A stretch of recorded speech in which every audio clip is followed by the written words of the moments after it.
Il n'y a personne devant moi et je suis très reconnaissant de vous voir à travers les écrans.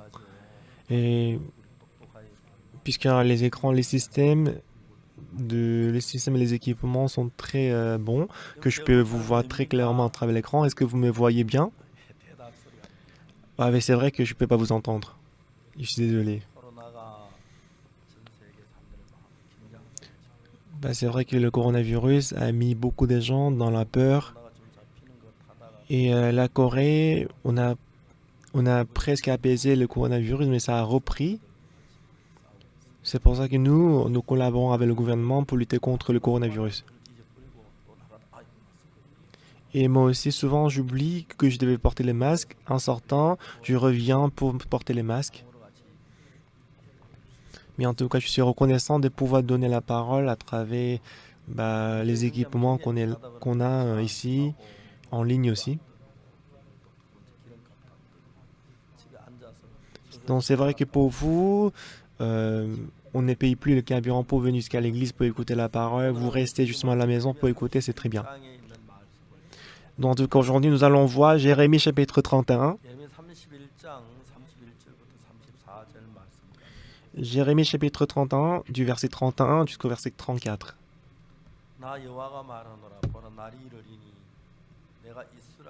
Voici les jours viennent dit l'Éternel, où je ferai avec la maison d'Israël et la maison de Juda une alliance nouvelle. Non comme l'alliance que j'ai traitée avec leur père, le jour où je les saisis par la main pour les faire sortir du pays d'Égypte. Alliance qu'ils ont violée, quoique je fusse leur maître, dit l'Éternel. Mais voici l'alliance que je ferai avec la maison d'Israël après ces jours-là, dit l'Éternel. Je mettrai ma loi au-dedans d'eux et je l'écrirai dans leur cœur. Et je serai leur Dieu et ils seront mon peuple. Celui-ci n'enseignera plus son prochain, ni celui-là à son frère, en disant « Connaissez l'Éternel ». Car tous me connaîtront depuis le plus petit jusqu'au plus grand, dit l'Éternel. Car je pardonnerai leur iniquité et je ne me souviendrai plus de leurs péchés. Nous avons lu jusqu'au verset 34. Si nous lisons le livre des Jean, Jean chapitre 8, il y a une femme qui a été surprise en flagrant délit d'adultère. Cette femme, en commettant l'adultère, elle a été surprise. À votre avis, elle a imaginé qu'elle serait arrêtée? Si elle avait su qu'elle aurait été arrêtée, elle n'aurait pas commis l'adultère. En tout cas, elle était arrêtée, surprise. Et n'avait pas d'autre moyen. Alors, il n'avait pas d'autre choix, mais d'être entraîné par les pharisiens. On a craché sur elle, on lui a donné un coup de poing, un coup de pied, on l'a insulté. Et dans une vallée, et quelqu'un a dit, moi je l'ai vu commettre l'adultère. Et normalement, on devait la lapider. Et la pierre qu'on lance, ça devait casser sa tête, ça casse son visage, elle saigne. Et que la pierre, ça casse les os de cette femme. Et que la pierre va être entassée sur elle et ça va devenir le tombeau. Voilà pourquoi, à l'époque, la femme qui a été surprise en adultère, personne ne pouvait la sauver et personne ne pouvait l'affranchir de cette situation. Mais elle était une femme qui a reçu la grâce spéciale de Dieu. Alors, cette femme, quelqu'un a proposé, on va amener cette femme à Jésus-Christ. Jésus-Christ, il disait souvent qu'il aime les pécheurs. Alors, si on présente cette femme à Jésus-Christ, est-ce qu'il va dire de la lapider ou pas? S'il dit de la lapider, ça veut dire qu'il est contre la parole et sa parole qu'il aime les pécheurs. Et s'il dit de ne pas la lapider, il est contre la loi des Moïse, donc il serait pris au piège. Donc, les gens, ils ont amené la femme à Jésus-Christ. Les scribes, ils ont dit à Jésus, « Maître, cette femme a été surprise en flagrant délit d'adultère.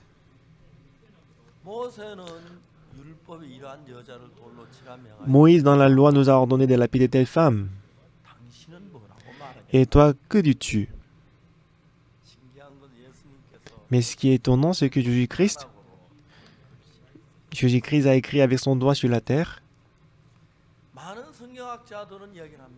Et beaucoup de biblistes ont dit, qu'est-ce que Jésus-Christ a écrit sur la terre? Pourquoi est-ce qu'il a écrit? Et beaucoup de gens et beaucoup de biblistes, ils étaient curieux. Alors la Bible dit justement qu'il a écrit avec son doigt sur la terre. Et personne ne sait ce qu'il a écrit sur la terre. Mais ce qui est vraiment étonnant, la Bible coréenne est composée de 1800 pages. Et à force de lire cette Bible, j'ai découvert beaucoup de choses très étonnantes. Et au départ, quand j'ai lu Ancien et Nouveau Testament, une fois, deux fois, je ne comprenais pas. Et même si j'ai lu 10 fois et 20 fois, il y avait beaucoup de choses que je ne comprenais pas très bien. Mais en lisant la Bible continuellement, des fois, la Bible me répondait. Pourquoi est-ce que Jésus-Christ a écrit avec son doigt sur la terre? Et qu'est-ce qu'il a écrit sur la terre? Tout le monde était curieux. Alors aujourd'hui, nous avons lu Jérémie chapitre 31, du verset 31 jusqu'au verset 34. On a expliqué la raison ici. Et chapitre 31, verset 31. Voici les jours viennent de l'Éternel, où je ferai avec la maison d'Israël et la maison de Juda une alliance nouvelle, dit l'Éternel. Et dans le verset 32, non comme l'alliance que je traitais avec leur père, le jour où je les saisis par la main pour les faire sortir du pays d'Égypte, alliance qu'ils ont violée, quoique je fusse leur maître, dit l'Éternel. Et dans le verset 33, mais voici l'alliance que je ferai avec la maison d'Israël. Après ces jours-là, dit l'Éternel, je mettrai ma loi au-dedans d'eux et je l'écrirai dans leur cœur. Ici, il y a deux lois, deux alliances ici. Chapitre 31, verset 31. Voici les jours viennent de l'Éternel, où je ferai avec la maison d'Israël et la maison de Juda une alliance nouvelle. Ici, l'alliance nouvelle. Non comme l'alliance que je traitais avec leur père le jour où je les saisis par la main pour les faire sortir du pays d'Égypte. Aujourd'hui, dans le monde, il y a plusieurs dénominations. Il y a l'église presbytérienne, il y a l'église méthodiste, il y a l'église baptiste. À part ces trois dénominations, il y a plusieurs dénominations dans ce monde. Et chacun lit la Bible, ils ont leur propre interprétation. Quand on lit la Bible 10 fois, 20 fois, c'est toujours difficile de comprendre la Bible. La plupart des gens, ce qui est le plus important, si on voit les paroles des cantiques, si vous regardez le livre des cantiques, toute dernière page, il y a 10 commandements. Pourquoi dans le livre des cantiques, on a mis 10 commandements? Qui est-ce qui a fait ça?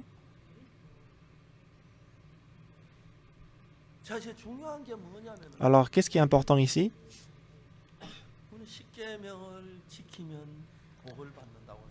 Alors, on pense que si on observe les 10 commandements, on va être béni. Oui, c'est vrai. Alors, avant que Dieu nous donne les 10 commandements, il a demandé au peuple d'Israël, si vous observez toutes mes lois, vous deviendrez la nation des sacrificateurs et vous deviendrez mon peuple.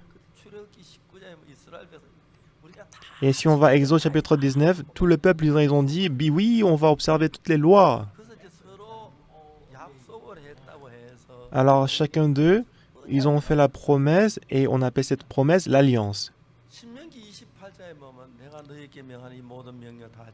Et si on va détourner au chapitre 28, on dit si tu observes toutes les lois que je te donne, à ton départ, à ton arrivée, tu seras béni, ta corbeille de pain sera bénie, tes invités seront bénis, tout le monde sera béni et béni et béni.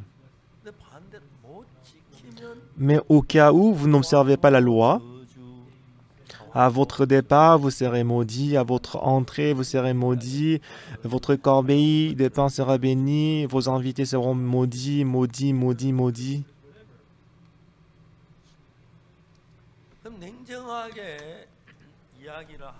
Alors si je vous dis, si on observe 10 commandements, on est béni, sinon on est maudit. C'est ce qui est écrit dans la Bible, n'est-ce pas?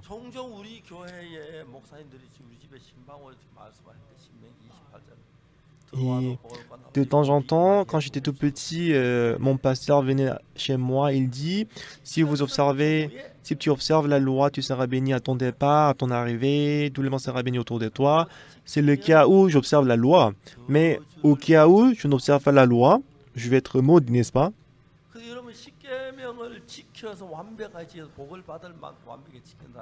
Mais sur la terre, il y a combien de personnes qui ont observé la loi parfaitement? Répondez-moi. Je ne vous entends pas, mais montrez-moi avec les doigts. Il y a combien de personnes dans ce monde qui ont observé toutes les lois dans ce monde? Personne.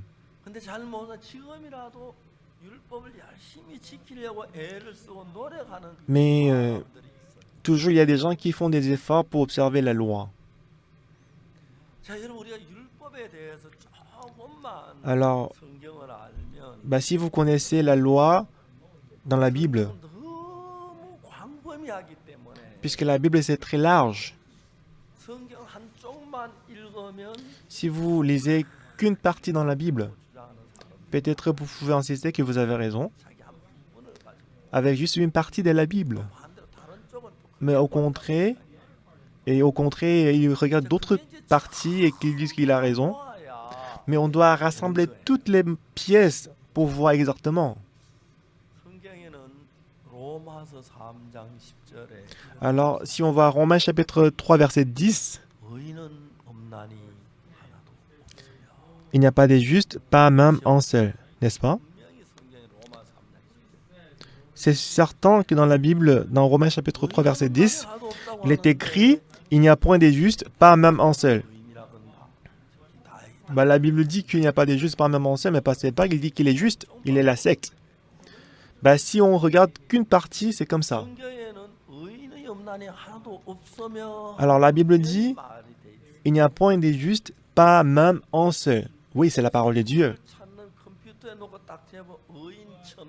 Alors si vous recherchez le mot juste dans la Bible, vous allez voir plusieurs versets qui contiennent le mot juste. Dans le livre de Genèse, Noé était juste. Romains chapitre 1, le juste vivra par la foi. Jacques chapitre 5, verset 16.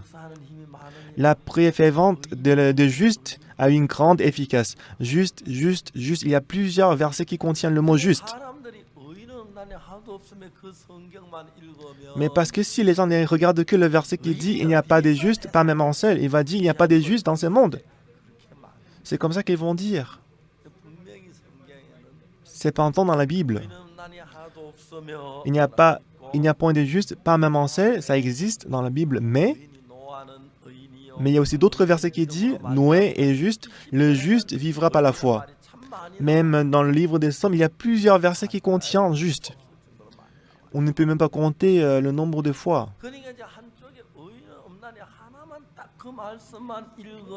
Alors si vous ne regardez qu'une partie de la Bible, c'est-à-dire il n'y a point de juste, pas même un seul, on va dire il n'y a pas de juste dans ce monde. Mais si, ça existe dans le livre des Romains, dans le livre des Genèse, Noé est juste. C'est ce que dit la Bible et Dieu. Alors pour connaître encore plus précisément, alors pour savoir s'il y a le juste ou pas, il y a une chose qui est la plus importante. Premièrement, il y a la parole qui dit il n'y a pas de juste, pas même un seul. Et deuxièmement, il y a le verset qui dit Noé est juste, le juste vivra par la foi. Ça veut dire qu'il y a des justes. Mais il faut encore un autre verset qui peut compléter ces deux versets. Dans la Bible, il y a la méthode comment un pécheur devient juste. Alors si vous apprenez ces trois choses, en ce moment-là, vous allez comprendre le verset qui dit il n'y a point de juste, pas même un seul. On est tous pécheurs. Mais puisqu'il y a le moyen pour un péché de devenir juste, ah, lui, il est pécheur, mais il est devenu juste. Si on comprend comme ça, si on comprend comme ça veut dire qu'on va comprendre le verset qui dit il n'y a point de juste, il y a de juste. Mais la majorité des gens, ils lisent juste une partie de la Bible.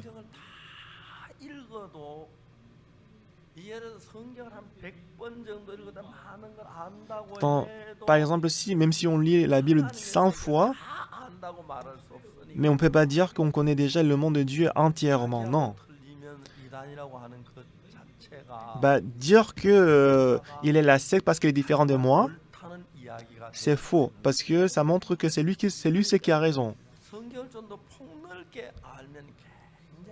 Voilà pourquoi ce sera bien si on connaît la Bible d'une manière large. Alors si vous pensez à la Bible plus profondément, et quand je dis comme ça, il y a des gens qui disent qu'il dit toujours des choses de la secte. Si c'est la secte, tout le monde est la secte. On doit connaître la Bible, non?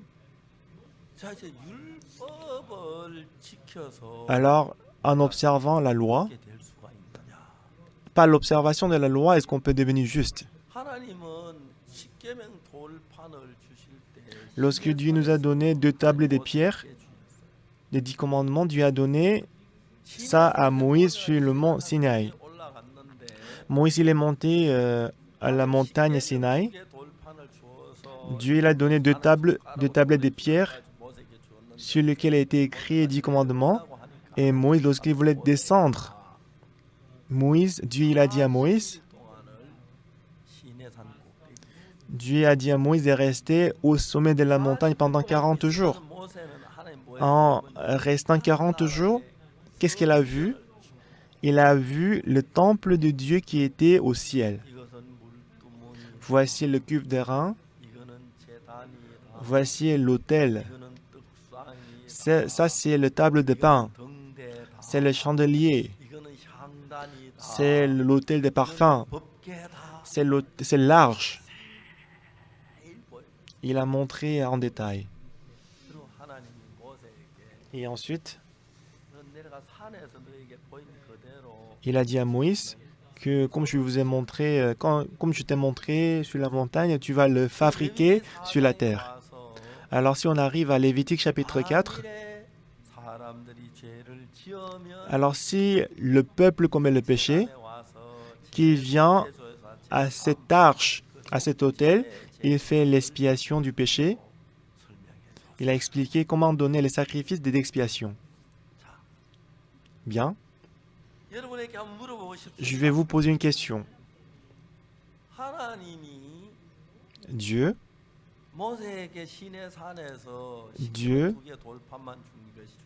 il n'a pas seulement donné 2 tables de pierre, des 10 commandements à Pierre sur la montagne Sinaï. Pendant 40 jours, Dieu il a montré le temple de Dieu à Moïse et qu'il lui a demandé de fabriquer tout ce qu'il a vu sur la montagne, sur la terre. Alors, dans ses 2 mains, il a pris 2 tables de pierre et dans son cœur, il a gardé le temple de Dieu et qu'il est descendu de la montagne. Et Dieu il a dit à Moïse, si le peuple d'Israël commet le péché,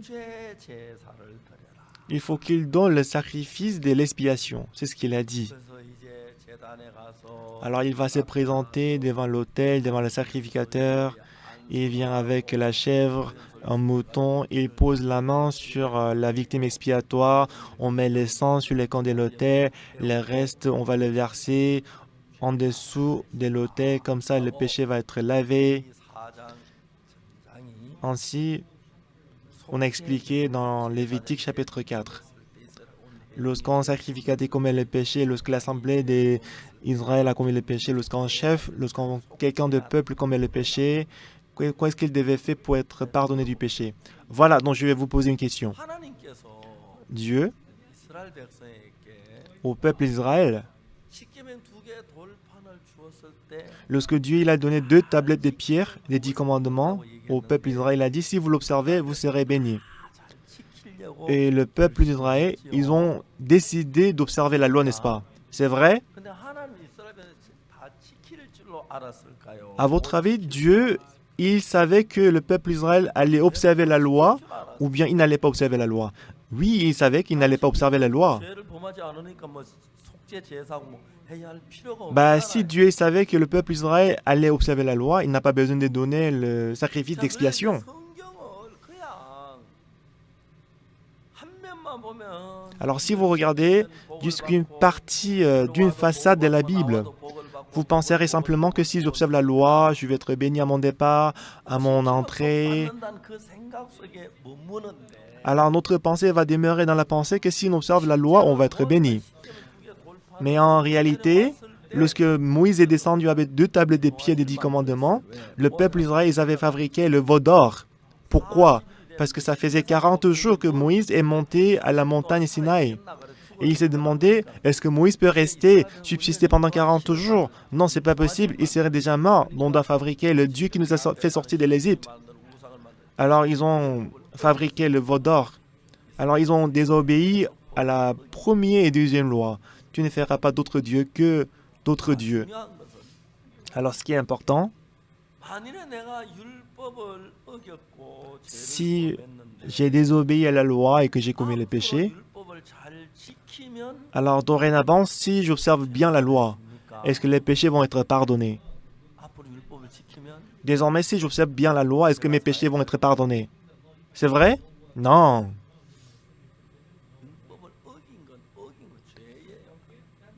Si on a désobéi à la loi, ça veut dire qu'on a violé la loi. C'est tout.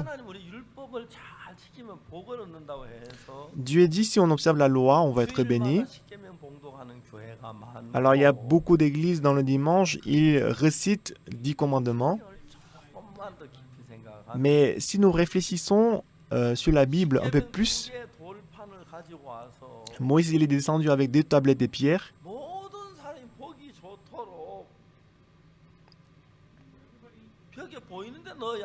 Normalement, on devait l'afficher sur un endroit public pour que tout le monde puisse le voir. Mais qu'est-ce que Dieu a fait? Il a plutôt caché 2 tablettes de pierre dans l'arche. Et ensuite, il a fermé l'arche avec le propitiatoire. Et qu'il a fait en sorte que 2 anges soient posés sur le propitiatoire pour que personne ne l'ouvre. Ne regardez plus les 10 commandements. Mais Goliath, le peuple de Goliath, si on voit en Samuel,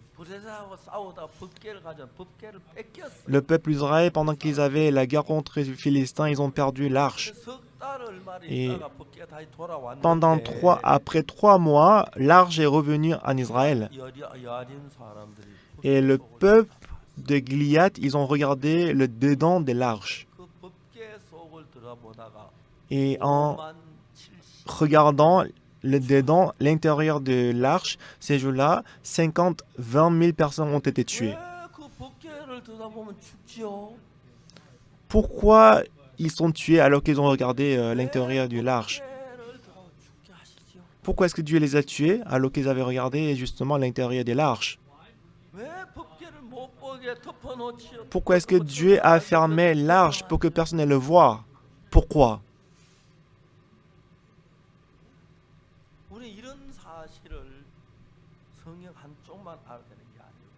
Alors, il ne faut pas regarder juste une partie de la Bible, mais il faut aussi vous voyez tous ensemble. En général, les gens ils ne regardent qu'une partie d'une façade. Mais si vous regardez la Bible en détail concernant la loi, il y a beaucoup de choses très intéressantes dans la Bible. Premièrement, nous allons voir Hébreux chapitre 10, verset 1. Est-ce que vous y êtes? Si vous y êtes, je vais lire Hébreux chapitre 10, verset 1. Alors, Hébreux chapitre 10, verset 1.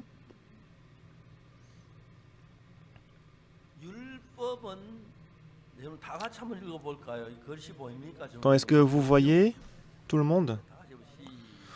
Si vous y êtes, nous allons lire tous ensemble. En effet, la loi qui possède une ombre des biens à venir et non l'exacte représentation des choses ne peut jamais, par les mêmes sacrifices qu'on offre perpétuellement chaque année, amener les assistants à la perfection. Ici, la loi. Est-ce qu'on dit que la loi est l'exacte représentation des choses ou bien il n'est pas l'exacte représentation des choses? Il n'est pas l'exacte représentation des choses. On dit simplement que la loi possède une ombre des biens à venir, n'est-ce pas? Oui, c'est ça la loi. Alors Dieu,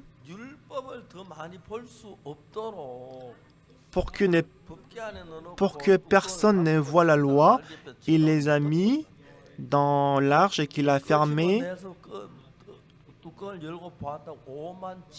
Mais parce que les gens ils ont ouvert l'arche et qu'ils ont regardé les 10 commandements, ces jours-là, il a tué 50 000, 70 personnes.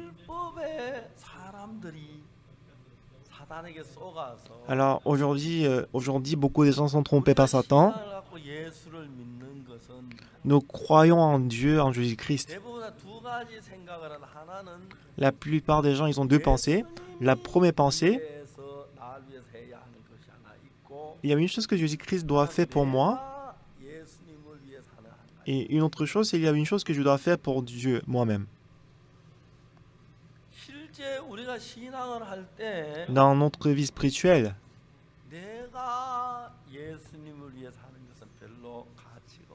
ce que moi je fais pour Jésus-Christ, ça n'a pas de valeur.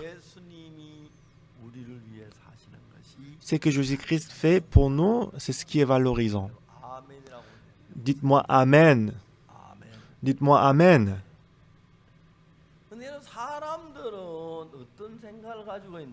Mais les gens, ils pensent comment? J'ai désobéi à la loi, mais dorénavant, si j'observe bien la loi, je vais être béni. Ils ont cette pensée très vague.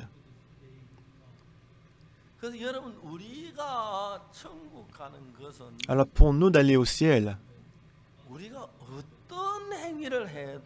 quelles que soient nos œuvres, par nos bonnes œuvres, on ne pourrait jamais aller au ciel. C'est vrai? La plupart des gens pensent comment? Ils pensent que c'est vrai que j'ai commis le péché, mais si j'observe la loi, si je vais à l'église, si j'aide les autres, je vais être béni. Mais la Bible dit quoi? La raison pour laquelle Dieu nous a donné la loi possède une ombre des biens à venir. Donc je vais prendre un exemple. Il y a une loi qui dit « Tu observeras le sabbat », n'est-ce pas? Pendant 6 jours, vous travaillez, mais pour le 7e jour, vous reposerez. Qu'il soit votre serviteur, votre servante, qu'il soit les voyagers chez vous, il faut qu'ils se reposent, ce qui est écrit dans la loi. Alors, qu'est-ce que ça veut dire le sabbat? Parce que Dieu il a créé le ciel et la terre dans 6 jours, et au 7e jour, on doit se reposer. C'est comme ça que les gens pensent. Oui, on doit se reposer au 7e jour. Mais ce n'est pas ce que ça veut dire. La loi possède une ombre des biens à venir. Le sabbat représente quoi? Le sabbat, selon la Bible, ce n'est pas le dimanche. dont le sabbat, c'est après le coucher du soleil du vendredi jusqu'au coucher du soleil du samedi. Bah, je ne suis pas de l'église des sabbats que je dis ça, mais en général, le sabbat, c'est après le coucher du soleil du vendredi jusqu'au coucher du soleil du samedi. Alors, en Israël, et pour nous, après la minuit, on commence le nouvel jour, on commence le nouveau jour, mais par contre, en Israël, après le coucher du soleil, c'est le nouveau jour. Donc, une journée, c'est après le coucher du soleil jusqu'à le coucher du soleil des lendemains. Et alors, pendant le sabbat, qu'est-ce qu'on fait? Alors, le serviteur, il porte les bagages et il marche dans la rue. Alors, le vendredi soir, il voit que le soleil est sur la montagne. Ah, le soleil est presque couché. Ah, très bientôt, c'est le sabbat. Alors, quand il voit le soleil, et le soleil se cache derrière la montagne, c'est le sabbat. Lorsque on est le sabbat, qui que vous soyez, quel que soit le bagage et les jours qu'il porte, il doit les décharger, il doit se soulager de tous les bagages. Alors la loi, le sabbat, qu'est-ce que ça représente? Qu'est-ce que ça veut dire en fait? Au jour des sabbats, on est déchargé de tous les bagages. Et les jours, qu'est-ce que Jésus-Christ a dit? Vous qui êtes fatigués et chargés, venez à moi, je vous donnerai du repos. Par la mort de Jésus-Christ, si on revient à Jésus, on sera affranchi des bagages des jougs du péché. C'est ce que ça veut dire, c'est ce qui explique. C'est ça, en fait, sa signification, c'est le vrai sens des sabbats. Jésus-Christ a dit, vous qui êtes fatigués et chargés, venez à moi, je vous donnerai du repos. C'est ce que Jésus-Christ a dit dans le Nouveau Testament. Et dans l'Ancien Testament, c'est le sabbat qui dit ça. Vous qui êtes fatigués et chargés, venez à moi, parce que le jour des sabbats, on peut se décharger de tous les bagages, n'est-ce pas? C'est ce que Jésus-Christ allait faire dans l'avenir. C'est une explication, c'est une ombre.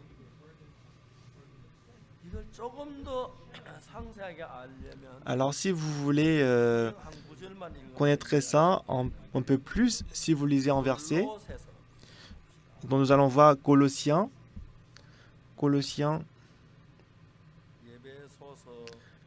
après Éphésiens, Philippiens, c'est Colossiens.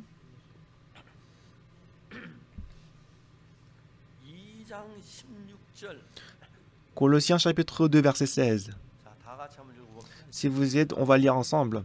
Que personne, donc, ne vous juge au sujet du manger ou du boire, ou au sujet d'une fête, d'une nouvelle lune ou des sabbats.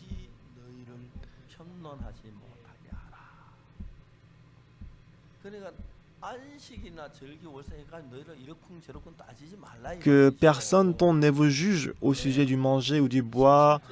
Pourquoi? Dans le verset 17, c'était l'ombre des choses à venir, mais le corps étant Christ. Alors,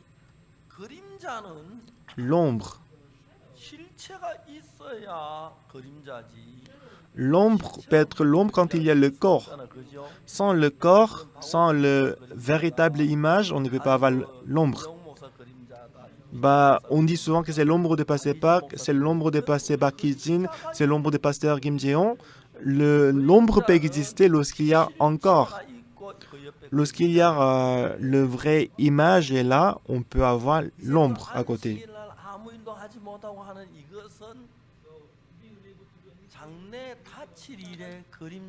Alors la loi, c'est l'ombre des choses, le nombre des biens à venir, mais le corps c'est quoi? C'est en Christ. Dans l'Ancien Testament, dans l'époque de la loi, chaque samedi, du vendredi soir jusqu'au samedi soir, c'est le sabbat. Et dans ces périodes, les serviteurs et les servantes, ils sont soulagés de tous les bagages. C'est le sabbat. Alors pendant le sabbat, on est affranchi de tous les bagages.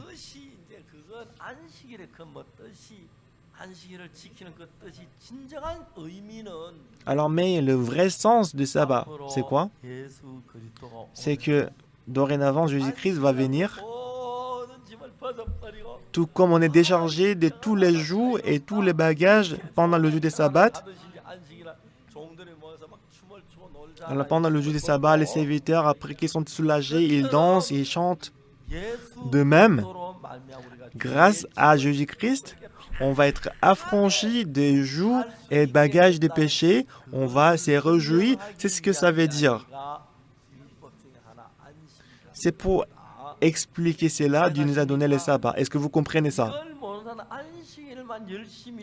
Ceux qui ne connaissent pas ça, ils pensent que si j'observe le sabbat, je vais être béni, je vais recevoir la grâce. Mais la loi possède une ombre des biens à venir. Ce n'est pas l'exacte représentation des choses. Même tuer la chèvre et donner le sacrifice et l'expiation, c'est une ombre. C'est que Jésus-Christ, il va venir mourir sur la croix pour laver les péchés en tant qu'une ombre. Dans l'Ancien Testament, on a tué la chèvre, le mouton, mais c'était pour montrer que Jésus-Christ allait venir et qu'il va mourir sur la croix pour laver nos péchés une fois pour toutes. Alors à travers Jésus-Christ, qu'on peut être affranchi du péché parfaitement. Est-ce que ça explique? Alors,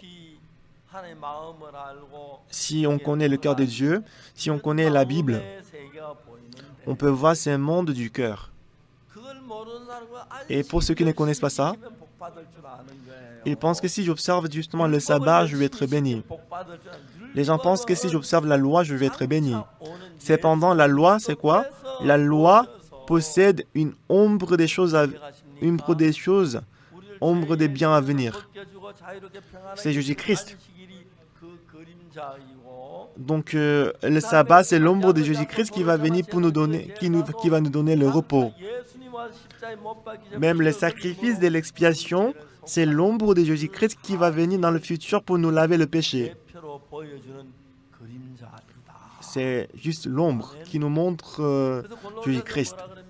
Alors, Colossiens, qu'est-ce qu'il dit? Alors, Colossiens, chapitre 2, on dit quoi? Que personne ne juge de vous au sujet de manger et de boire.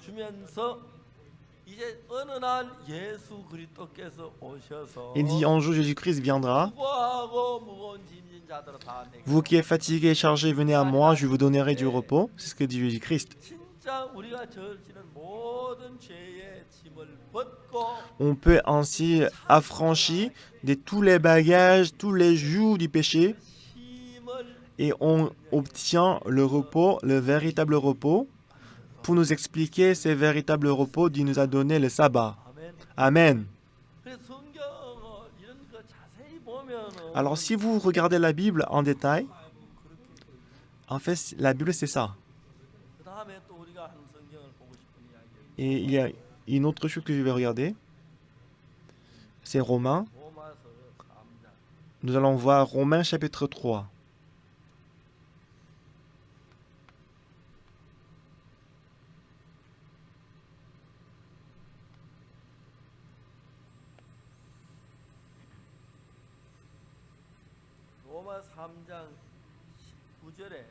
Romains chapitre 3, verset 19.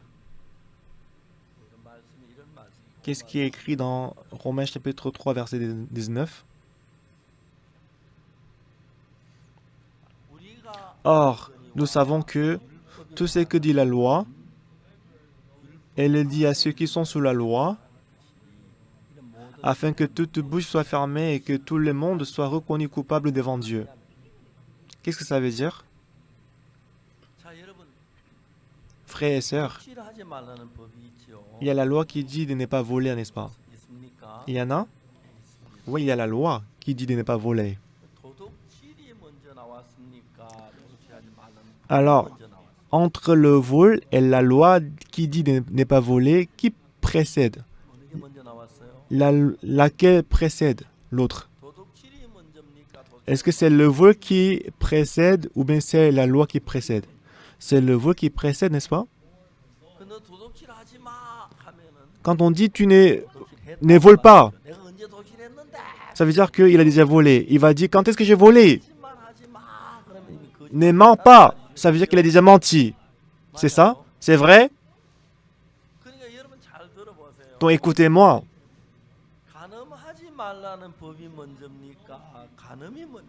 Est-ce que l'adultère précède la loi ou bien la loi précède l'adultère? C'est l'adultère qui précède, d'accord?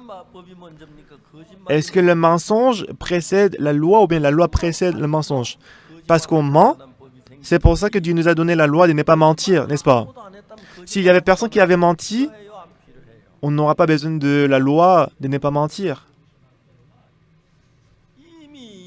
Déjà, quand on dit de ne pas mentir, ne pas voler, ça veut dire qu'on avait déjà volé, n'est-ce pas? Quand on dit de ne pas mentir, c'est parce qu'on a déjà menti. C'est pour ça qu'il nous a dit de ne pas mentir, parce qu'on a déjà menti. Déjà, la loi dit, tu ne commettras point d'adultère, tu ne tueras point, tu ne mentiras pas. Et dorénavant, si on observe bien la loi, le péché, le vol que j'ai fait, est-ce que ça va disparaître? Non, ça va rester là toujours. Désormais, même si j'observe bien la loi,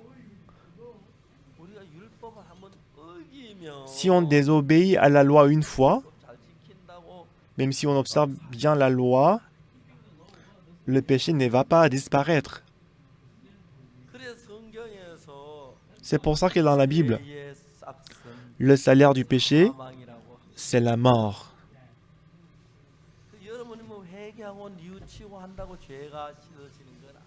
Même si vous repentez, même si vous priez, le péché ne va pas disparaître. Alors, si on va Hébreux chapitre 9, verset 22, on dit, sans l'effusion de sang, il n'y a pas de pardon.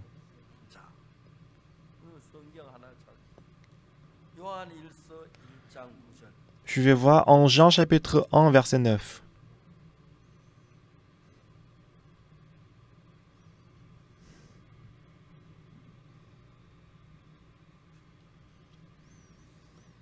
En Jean chapitre 1, verset 9. Ici, si nous confessons nos péchés, il est fidèle et juste pour nous les pardonner et pour nous purifier de toute iniquité. C'est ce qui est écrit, n'est-ce pas? C'est vrai. Ici, si nous confessons nos péchés, il est fidèle et juste pour nous les pardonner et pour nous purifier de toute iniquité. Ce qui est écrit. Alors je vais vous demander une autre chose.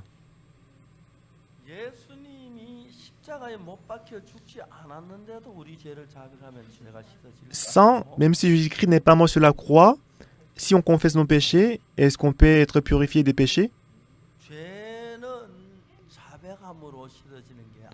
Le péché n'est pas lavé par la confession des péchés. Le salaire du péché, c'est la mort.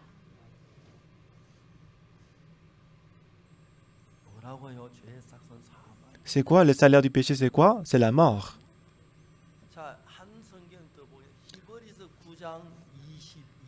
Nous allons voir Hébreux chapitre 9, verset 22. Ah, comment passer par il sait ces gens des versets qui nous montrent? Mais en fait, c'est très important, c'est pour ça que je vous le montre. Hébreux chapitre 9, verset 22. Nous allons voir ce qui est écrit. Nous allons lire tous ensemble. 1, 2, 3. Et presque tout d'après la loi est purifié avec du sang. Et sans effusion des sangs, il n'y a pas de pardon.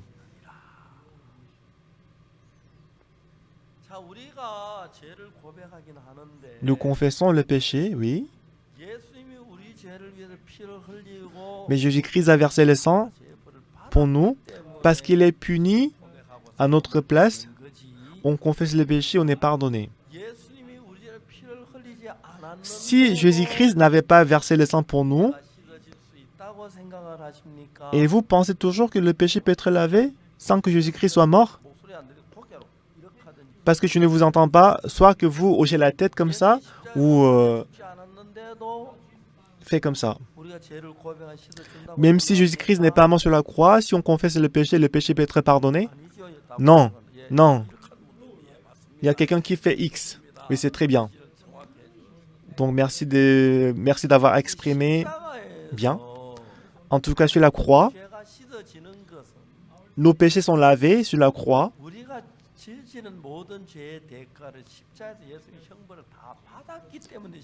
C'est parce que Jésus-Christ a reçu toutes les punitions du péché sur la croix. Ce n'est pas par la confession des péchés que le péché est lavé. Alors, si on confesse le péché, parce que Jésus-Christ est mort sur la croix et versé le sang sur la croix. Moi, j'ai commis le péché.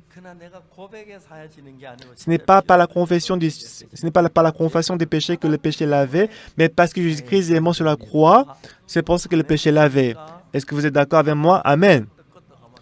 Donc, si vous êtes d'accord avec moi, hochez la tête comme ça. Pas très bien.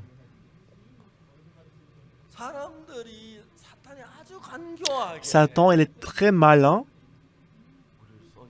Il nous a trompés. Nous allons voir en Jean chapitre 1. En Jean chapitre 1, verset 7. Nous allons lire tous ensemble. Mais si nous marchons dans la lumière, comme il est lui-même dans la lumière, nous sommes mutuellement en communion, et le sang de Jésus, son Fils, nous purifie de tout péché. Amen. Amen. Voilà pourquoi le fait que je confesse mes péchés, alors pour recevoir le pardon des péchés, tout d'abord on doit se rendre compte qu'on est pécheur, n'est-ce pas? Alors on doit avoir le cœur de vouloir être pardonné. Même si je veux être pardonné du péché, ça ne veut pas dire que je peux être pardonné. Et c'est la solution fondamentale qui lave le péché. C'est à travers la mort de Jésus-Christ sur la croix, c'est à travers ça que le péché est lavé. Amen. Si vous êtes d'accord avec moi, hochez la tête comme ça. Il n'y a personne qui fait comme ça, n'est-ce pas? Très bien. Alors, confesser le péché, c'est quoi? Alors, quand on va Lévitique chapitre 4, verset 27, dans les sacrifices d'expiation, si quelqu'un du peuple commet le péché contre l'un des commandements de l'Éternel, dans le verset 28, quand il découvre le péché qu'il a commis,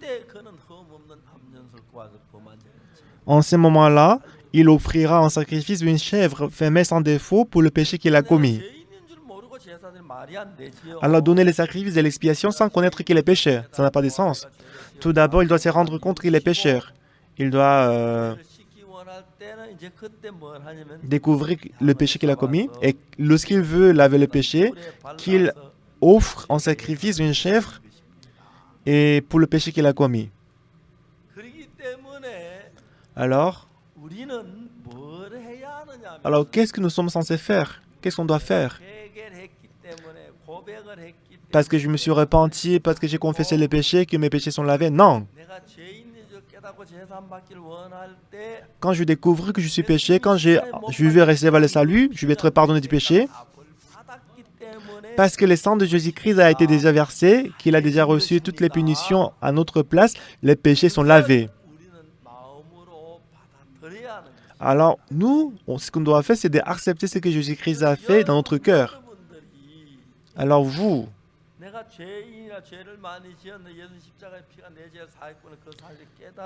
j'ai commis beaucoup de péchés, mais Jésus-Christ a lavé tous nos péchés. Si vous découvrez ça,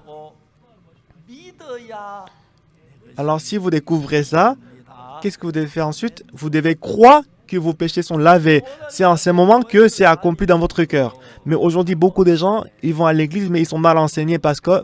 Pourquoi? Parce qu'ils disent toujours qu'ils sont pécheurs.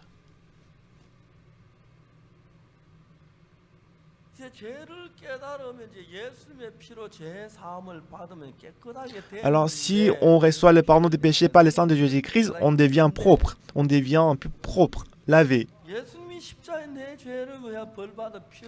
Jésus-Christ a reçu toutes les punitions du péché à notre place sur la croix, mais si on dit qu'on est pécheur,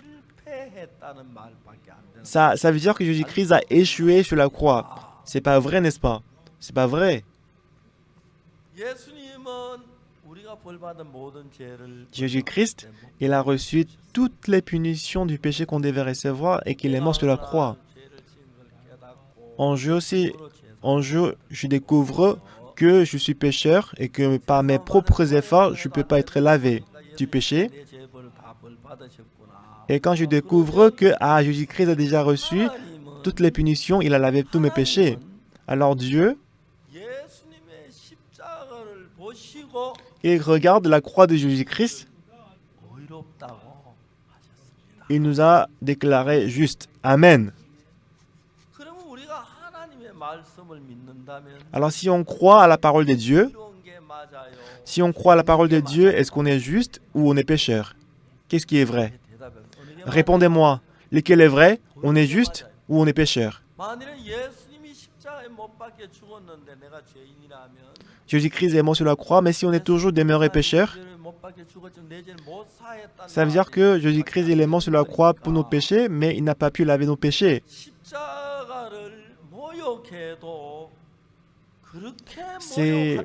C'est moquer de la croix de Jésus-Christ. C'est insulter, critiquer la croix de Jésus-Christ. Jésus-Christ sur la croix, si on découvre qu'on est pécheur, et si on découvre que Jésus-Christ a lavé tous nos péchés, si on croit, nos péchés sont lavés. Devant moi, il y a plusieurs personnes que je vois sur l'écran. Je ne sais pas combien de personnes sont en train de regarder le sermon. Il y a combien de personnes? 400 000 personnes. Pour l'instant, 400 000 personnes sont en train de regarder le sermon. Seulement en Corée. Actuellement, en Corée, 400 000 personnes sont en train de regarder le sermon. Alors que devant moi, sur l'écran, je vois qu'une centaine de personnes seulement. Dans tous les 400 000 personnes, ils ont commis le péché. J'ai commis le péché. Ils regrettent. Ils prient également à Dieu que Dieu pardonne-moi les péchés. Mais qu'est-ce que la Bible dit? Par la mort de Jésus-Christ sur la croix, nos péchés sont lavés, ce qui est écrit dans la Bible. Si Jésus-Christ dit qu'il a lavé le péché, mais si on dit qu'on est pécheur, ça veut dire que Jésus-Christ est mort sur la croix, mais il n'a pas lavé mes péchés. C'est ce que ça veut dire. Autrement dit, la croix de Jésus-Christ, c'est comme se moquer de la croix de Jésus-Christ. C'est blâmer la croix de Jésus-Christ. Alors, pour connaître ces versets encore plus en détail, nous allons voir Romains chapitre 3.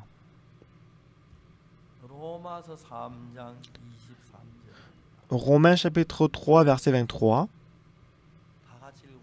Lisons tous ensemble. « Car tous sans péché sont privés de la gloire de Dieu.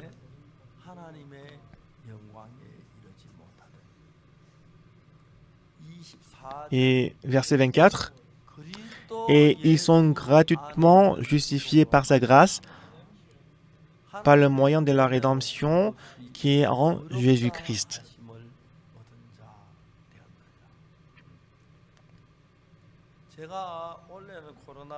Cette année, en raison du coronavirus, je ne peux pas aller à l'étranger, mais j'étais allé à l'étranger avant février.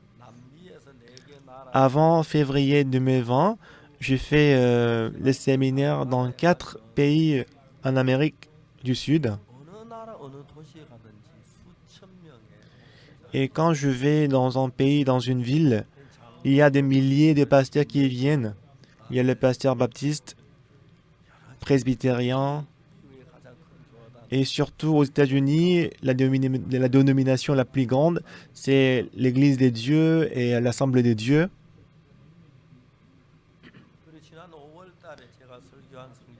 Et en mai dernier, la prédication que j'avais donnée, on a diffusé ces sermons par 276 stations de télé et des radios.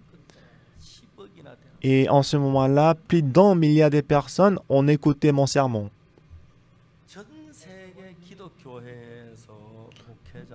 Donc tous les pasteurs du monde entier, après avoir écouté mes sermons, il y avait personne, il y avait aucun pasteur qui disait que c'était la secte. Personne. Tout le monde disait que on ne savait pas cette parole, on ne connaissait pas. Alors actuellement, seulement les pasteurs qui sont avec nous, à peu près 420 000 pasteurs sont avec nous, qui travaillent avec nous. Et cette année, en mai, j'ai prêché 11 fois la prédication de 90 minutes. Et ces sermons étaient pour les gens qui étaient en train de mourir en raison du coronavirus.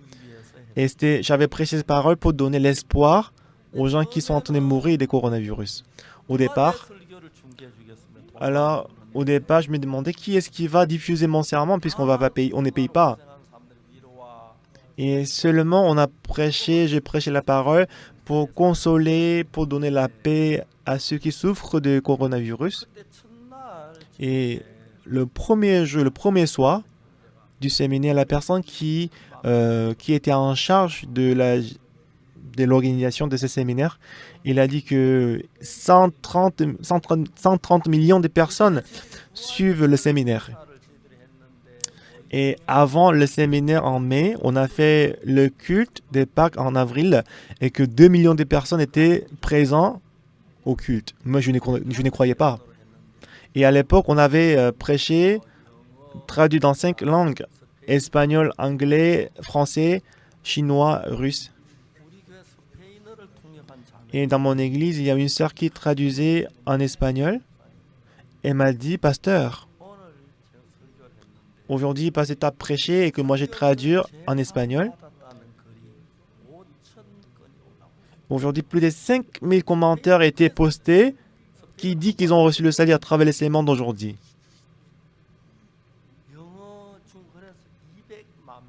Donc, y compris l'anglais et chinois, donc 2 millions de personnes étaient présentes au séminaire, au culte. Ils ont publié le commentaire en disant que c'est aujourd'hui que j'ai reçu le salut en écoutant la parole. Et ensuite, la plus grande chaîne chrétienne des États-Unis, c'est CTN. Et je prêche pendant 1 an via cette chaîne américaine chrétienne. Les pasteurs du monde entier, ils veulent apprendre la parole. Ils sont avec nous aussi.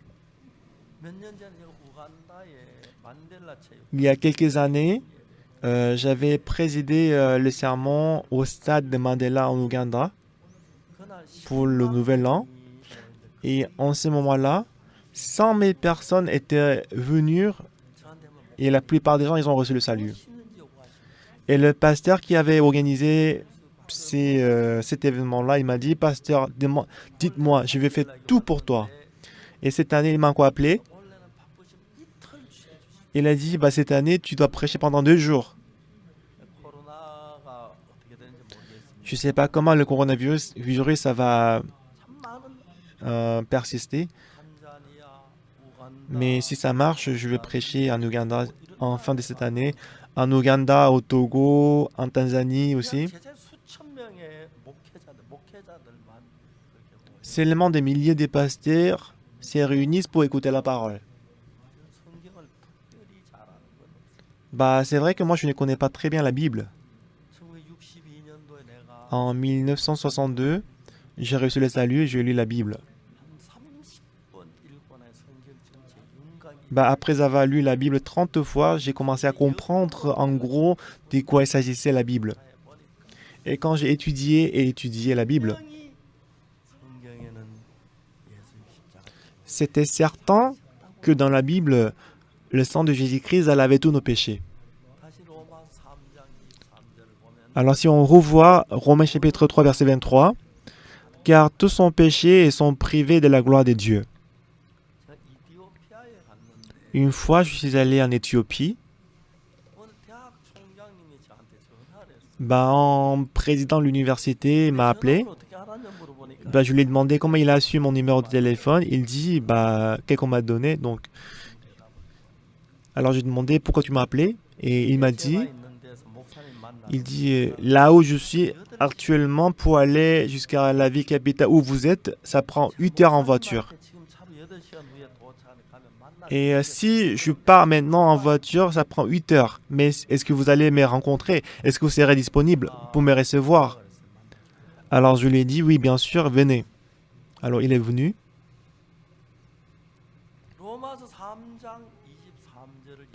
Alors je parlais de Romains chapitre 3, verset 23. Tous sont péchés, sont privés de la gloire de Dieu. Et il a dit, je connais cette parole très bien. Et je lui ai demandé s'il a lu verset 24. Il a dit oui. Mais il dit, si je prie beaucoup, mes péchés vont être pardonnés. Alors je lui ai dit, ces jours-là, je dis, being justified. Je dis, ils sont gratuitement justifiés. Dans la Bible coréenne, le verset 24, c'est écrit comment? On dit, par le moyen de la rédemption qui est en Jésus-Christ, par sa grâce, ils sont gratuitement justifiés. C'est écrit comme ça. Mais dans la Bible anglaise, il est écrit comment? On dit d'abord, ils sont gratuitement justifiés. Par sa grâce, par le moyen de la rédemption qui est en Jésus-Christ. D'abord, on dit qu'ils sont justifiés et ensuite, on explique la raison. Par sa grâce, par le moyen de la rédemption qui est en Jésus-Christ. Alors, j'ai dit au président de l'université, ils sont justifiés, being justified. Il était choqué, il était le président de l'université. Il connaissait très bien Romains chapitre 3, verset 23. Mais il y a presque personne qui connaît verset 24. Verset 23, on dit qu'à tous sont péchés et sont privés de la gloire de Dieu. Mais dans le verset 24, on dit qu'on est juste. C'est vrai, il est écrit qu'on est juste. Dans le verset 24, il est écrit qu'on est juste. Ouvrez verset 24. Ils sont gratuitement justifiés par sa grâce, par le moyen de la rédemption qui est en Jésus-Christ. Dieu nous a dit qu'on est juste. Il nous a justifiés. Peu importe le péché que vous avez commis, si Dieu vous a justifié, vous êtes justifié. Dans le verset 23, il n'y a pas de Jésus-Christ. Tous sont péchés, sont privés de la gloire de Dieu. En fait, dans le verset 23, on ne peut pas trouver Jésus-Christ. Selon verset 23, c'est sûr qu'on est pécheur. Mais dans le verset 24, on voit qu'il y a Jésus-Christ dans le verset 24. Et qu'est-ce que Jésus-Christ a fait dans le verset 24? Il a lavé tous nos péchés. Par le moyen de la rédemption qui est en Jésus-Christ. Gratuitement, ils sont justifiés.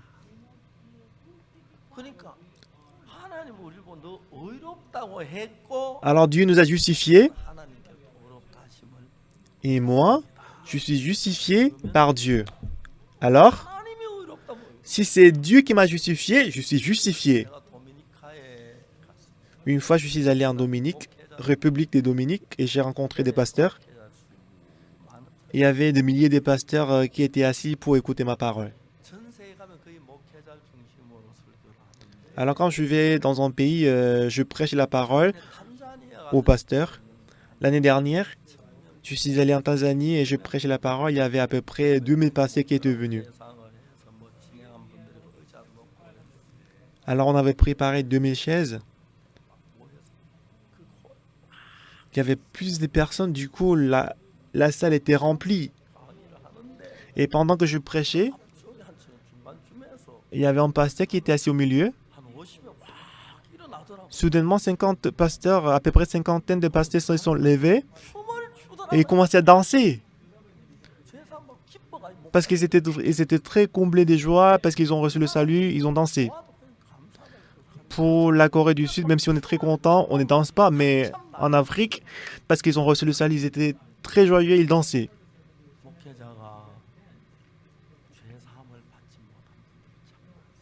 Parmi les pasteurs, il y a beaucoup de gens qui n'ont pas encore reçu le salut. Ils veulent conduire les fidèles, mais parce qu'il est lui-même pécheur. Satan,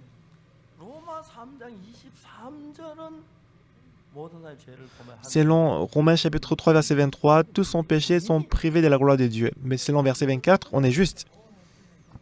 Satan, il a couvé nos yeux. Alors, la plupart des gens, ils connaissent bien verset 23. Mais il y a presque personne qui connaisse verset 24. Selon verset 23, c'est certain qu'on est pécheur, mais dans le verset 24,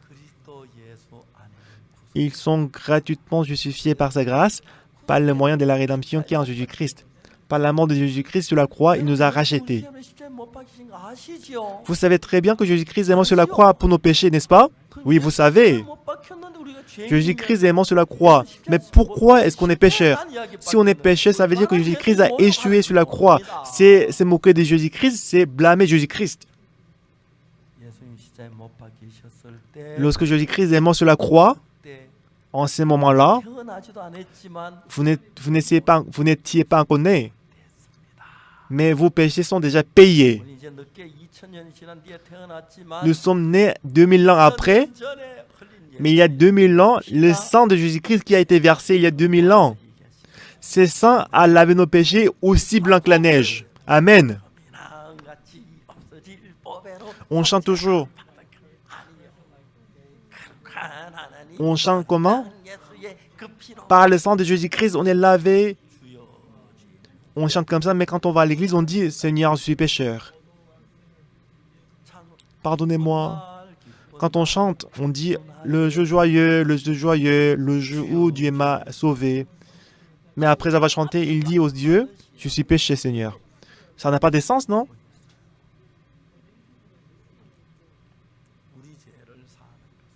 Donc, ce qui lave nos péchés, ce n'est pas nos efforts, mais il n'y a pas d'autre chose que le sang de Jésus-Christ qui lave nos péchés. Et vous tous qui écoutez la parole en ligne, vos péchés sont lavés, sont payés sur la croix de Jésus-Christ. Et Jérémie chapitre 31, verset 31 jusqu'au verset 34, c'est la nouvelle alliance. C'est quoi la nouvelle alliance? Je pardonnerai leur iniquité et je ne me souviendrai plus de leurs péchés. Alors selon cette promesse, Jésus-Christ est mort sur la croix, il a lavé tous nos péchés.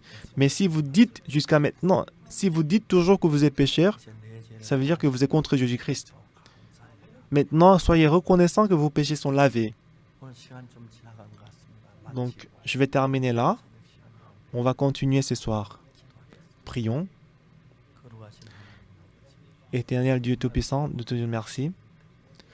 On était tous péchés, mais le sang de Jésus-Christ sur la croix a lavé tous nos péchés. Je t'en remercie. Il y a encore beaucoup de gens qui ne croient pas en Jésus-Christ, qui sont pécheurs. Seigneur, pour que nous puissions affranchir tous les mondes qui sont plongés dans le péché, et j'espère qu'ils recevront le pardon des péchés et qu'ils adoreront Dieu avec la joie. Merci Seigneur. bénis le camp d'été, la retraite. Que la grâce de Dieu soit avec tout le monde ici. J'ai prié au nom de Jésus-Christ. Amen.